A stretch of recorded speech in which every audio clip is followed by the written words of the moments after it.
So Visit of Money is my name, online content editor for Zim TV News, Zim Digital TV online video news clips from Zimbabwe. This Tourism Zimbabwe is not just a pageant. It's a trust who care about the girl child.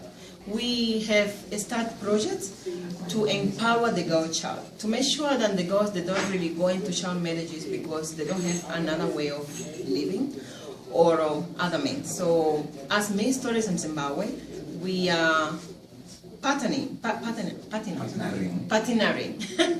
with many other institutions, circus, Childline, that can help us to identify where those girls are so we can help them.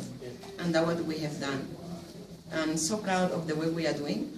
It's a pageant that is giving an opportunity for every Zimbabwe to help the girl child. How?